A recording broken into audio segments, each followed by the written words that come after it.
আসসালামু আলাইকুম বন্ধুরা, সবাই কেমন আছেন? আলহামদুলিল্লাহ খুব ভালো আছি। আজকে আমরা মুরগির মাংস রান্না করতেছি। মুরগির মাংসের সাথে আমরা পোলাও রান্না করব।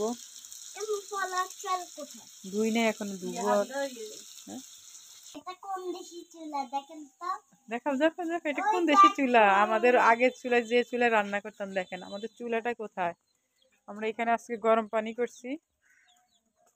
এখানে আমরা আজকে গরম পানি করছিলাম, সাথে পুকুর। যদি ভাত রান্না করি নাই, যদি ভাতের পাতিল পুকুরে চলে যায়, জন্য গ্যাসে রান্না করছি আমরা।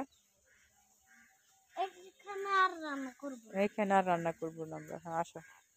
এ হচ্ছে আমাদের ছোট খাটো মিনি একটা রান্নাঘর হবে। এখানে একটা আলগা চুলা, মানে সিমেন্টের আলগা চুলা বসাবো এখানে।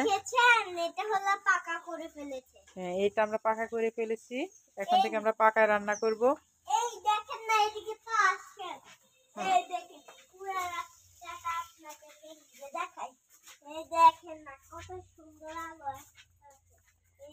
হ্যাঁ, আমাদের সবকিছু। হ্যাঁ, এই দেখেন কত সুন্দর, দেখেছেন কত রাস্তা সুন্দর করে রেখেছে। এবার তো আসেন, আমি একটা লাল শাকের ক্ষেত বানিয়েছি। কোথায় লাল শাকের ক্ষেত বানিয়েছো পালাক? মুখে দেখি তোদের পানি। আল্লাহ সুবহান। এরে দেখো, অনেক শাক হইব। কে কইছে এখানে শাক হবে না? হবে, আসো। পানি দিলে বন্ধুরা, এই হচ্ছে আমাদের বাড়ি। আমাদের বাড়িটা কেমন কেমন হয়েছে, আমাদের বাড়িটা কেমন দেখতে অবশ্যই কমেন্ট বক্সে জানাবেন। আসো, আজকে আমরা পোলাও রান্না করব। আজকে কে বলছি ঈদের দিন? মিশা কথা।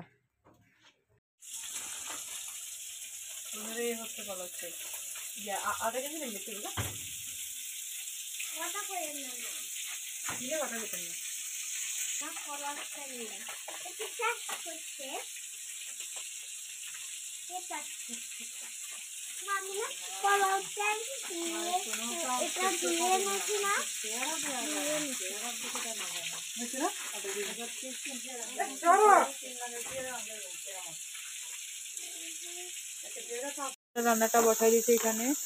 মুরগির মাংসের জন্য মশলা কষানো হচ্ছে, আর এইদিকে মুরগি ভেজে রেখে দিচ্ছে, এদিকে আর মশলাপাতি আর কি। আর এইদিকে পোলাও চাল, আর এদিকে পালাক কি খাচ্ছে? পালাক গাজর খাচ্ছে, সাথে শসা খাচ্ছে, সাথে এক পিস মাংস। এটা পালাকের বিকেলের কি নাস্তা। ব্রেকফাস্ট তো সকালের নাস্তা। আর আমাদের ঘরের দেখেন, এই হচ্ছে আমাদের ডালা সালুন, বিভিন্ন আসবাবপত্র যা যা সবকিছু আছে সবকিছু ঝুলাই রাখছি।